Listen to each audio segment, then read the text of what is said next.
Welcome back to Harbor. Nearly 1 year after Hurricane Katrina's Gulf Coast assault, we're reminded of the fury many people in the region felt about the government's response. You may remember the man who interrupted a press conference by Vice President Dick Cheney last year.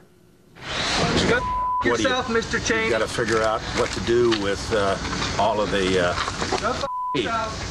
Are you getting a lot of that, Mr. Vice President? And it's the first time I've heard it. It's a friend of John, or of never mind. I think you're saying a friend of John who? Anyway, another Katrina survivor had a top-level meeting in Washington. This week, Rockey Vaccarella, called the Republican Rocky, came to Washington with a FEMA trailer.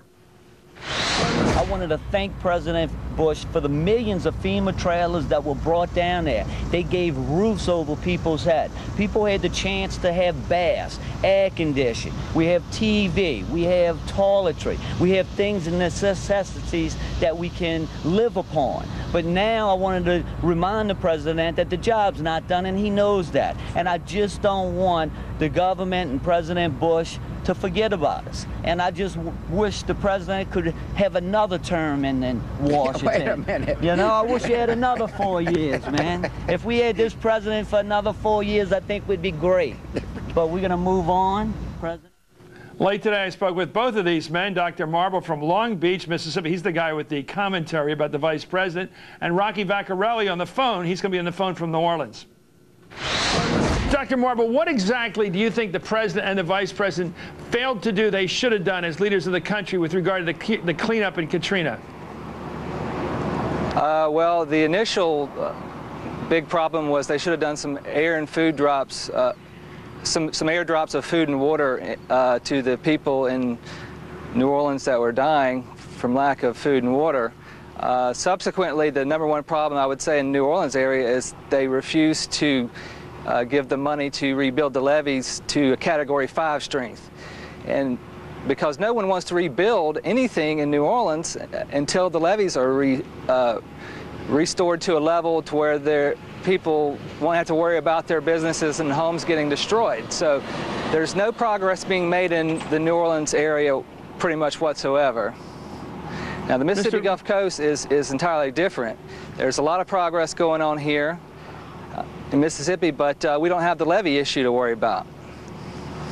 Mr. Vaccarella, what do you think of that? Do you think the president's been undersold in what he's done here? Or is there something you know that he's done that Dr. Marble doesn't know he's done?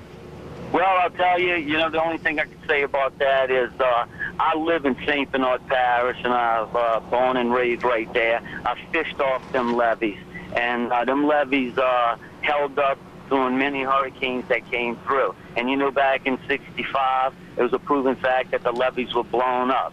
And I feel my opinion about the levees is a little bit different than some other opinions, because I was actually on my roof when the levees broke, and I just, have concern that it might have not been a weak levee. I rode my bike on that levee as a child. To me, the levee was like a Great Wall to China. I was inside the levee protection system. I felt safe.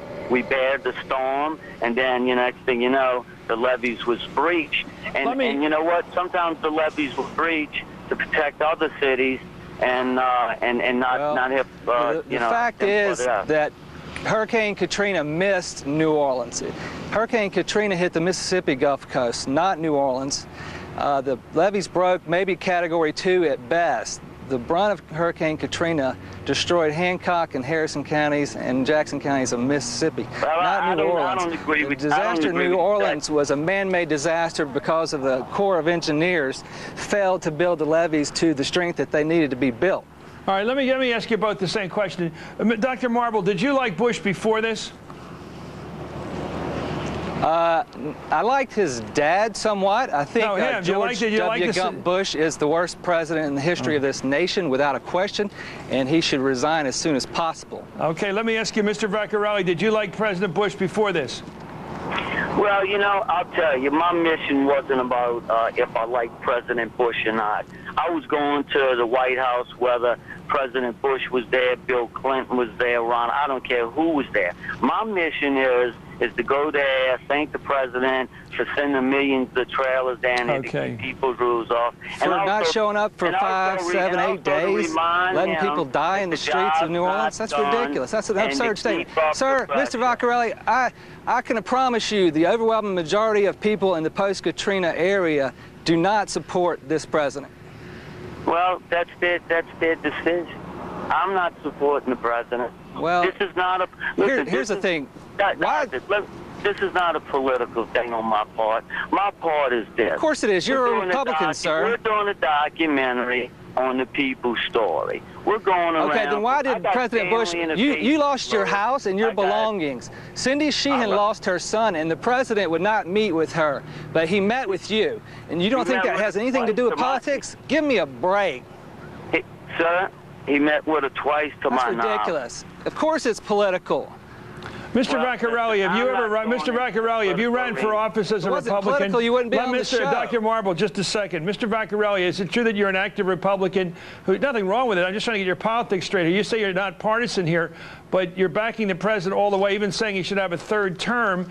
And you've also, haven't you ran for office as a Republican? How absurd is that? You know what? I changed my Republican Party in 1980 when Ronald Reagan got in the Iran crisis, and immediately when he was inaugurated, they released the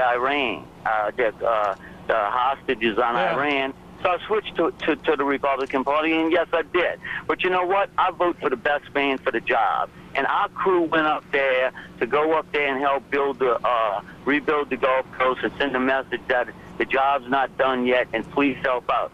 Our crew is made up of Republicans, Democrats, and Independents. We represent all of the parties and all of the people. So this ain't nothing. I'm not no big proactive. I commend you on that, because you are drawing attention to rebuilding the Gulf Coast, and that's certainly an admirable thing. Gentlemen, we got to take a break. George Bush deserves 4 more years in office is so absurd. Okay, Ms. Dr. Marble, Ben Marble, thank you very much for coming. Thank you very much, Rocky Vaccarella, for joining us by phone tonight. Thank you both, gentlemen. Play hardball again with us Monday. Our guests will include